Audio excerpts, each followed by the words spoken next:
Welcome back, focused learners. All right, let's jump right into it. Today, we've got a seriously crucial explainer for any business looking to expand globally. We're looking at how Vietnamese businesses, or really any foreign exporter out there, can unlock the massive booming Indian market by mastering something called the Bureau of Indian Standards, or BIS certification. If you're serious about international trade, this is a masterclass you absolutely cannot afford to skip. Okay, so the very first thing you've got to wrap your head around is this one massive number, 187. The Indian government has recently enacted 187 incredibly strict quality control orders, or QCOs. And listen, this isn't just some minor administrative hurdle or routine paperwork we're talking about. It establishes a huge regulatory barrier that is actively shaping who gets to sell in India and who gets left out in the cold. It's a really bold move to tighten their technical borders. So you might be thinking, hey, we're ready to export our product to India. Well, actually, not without the right certification. The source material makes this crystal clear. If your product falls under one of these quality control orders, having no BIS certification means your goods absolutely cannot be imported, distributed, or sold anywhere in India, period. It doesn't matter if you already have signed contracts. It doesn't matter if your entire order is literally sitting on the production line ready to ship. Without the specific key, the door to India stays firmly locked. To help us navigate this, let's just quickly check out today's roadmap. We have 1, the India export barrier, 2, decoding the BIS gatekeeper, 3, choosing your certification scheme, 4, the FMCS certification path, 5, common traps to avoid, and 6, your guides to compliance. Let's get right into it. Starting right off with Section 1, the India export barrier, the scope of QCOs. Now check out this next number, 679. You remember those 187 quality control orders we just talked about? Well, they cast a massive net. They cover over 679 specific product categories. We're talking everything from heavy industry materials like cements, chemicals, and iron and steel products, all the way down to daily consumer goods like food, toys, and electrical equipment. Honestly, if you manufacture a physical product, there's a very, very high statistical chance that India regulates it under these orders. Which brings us perfectly to Section 2, decoding the BIS gatekeeper. Who holds the keys? So who exactly are we dealing with here? Enter the BIS, the Bureau of Indian Standards.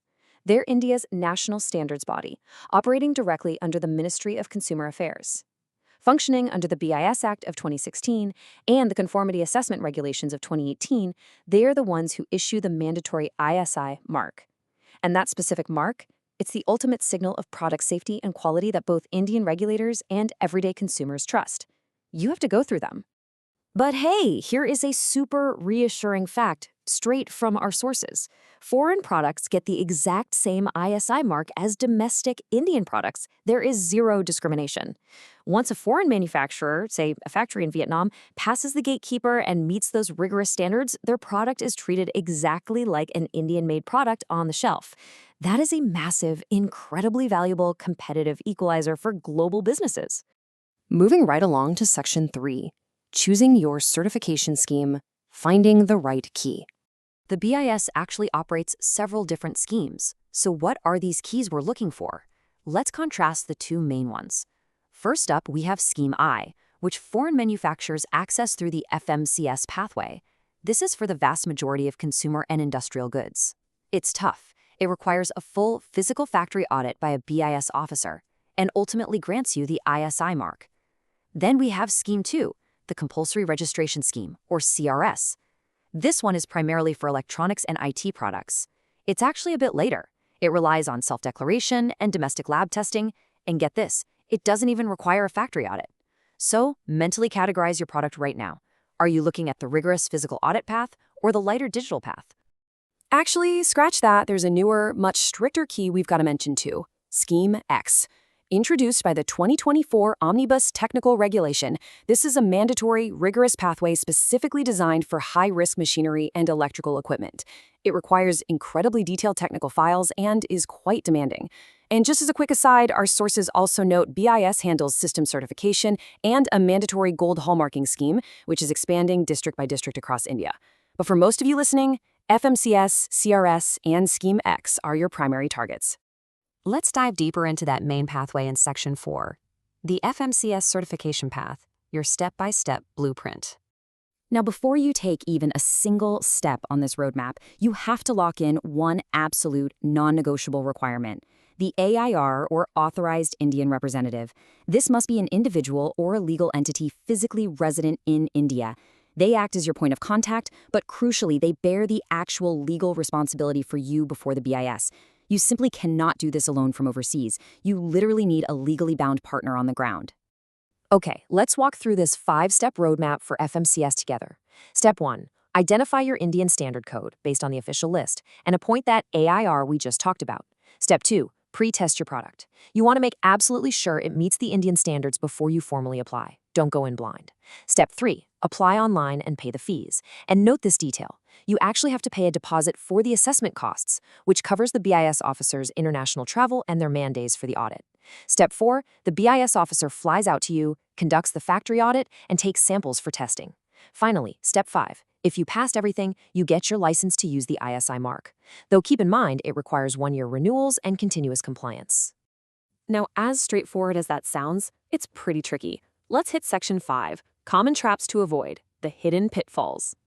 We need to warn all our export heroes out there about the hidden traps that frequently derail businesses. First off, misidentifying the scheme. If you prep for CRS for you actually needed FMCS, you've just wasted months of time and capital. No way around it. Second, relying on an untrustworthy AR. Since they hold your legal liability, a bad AR is a complete disaster. Third, formatting technical files incorrectly. Our sources point out that language and regulatory barriers, like between Vietnamese and Indian legal systems, often cause these formatting errors and seriously delay applications.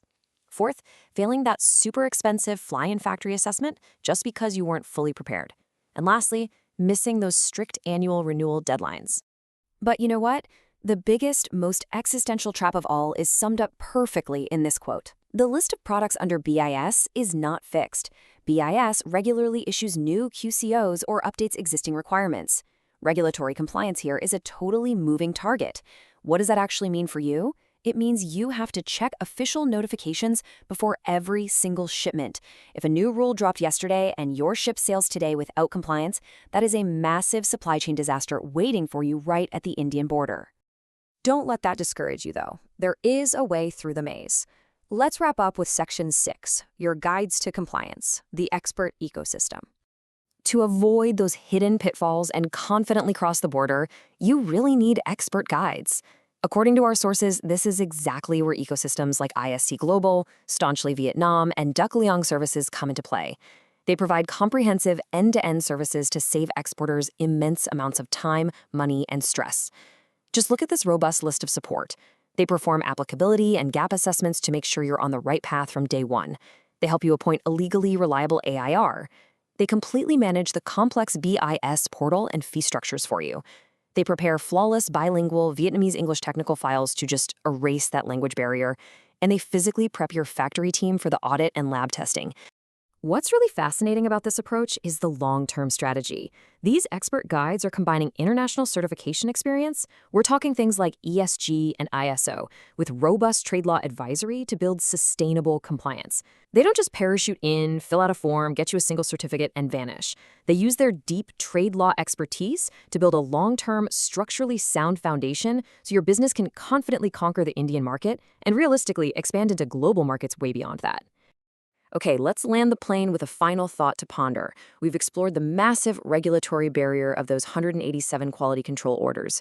We've met the gatekeeper, the BIS, and we've identified the specific keys you need, like the FMCS and Scheme X. So the ultimate question for you today is this: will your product successfully cross the Indian border, or will it be stopped at the gate? The Indian market is vast, it's growing, and it's incredibly rewarding, but it absolutely demands respect for its rules. It's time to take strategic, informed action on your export compliance journey. Find your expert guides and unlock those doors. Keep learning, and we'll catch you next time on The Explainer.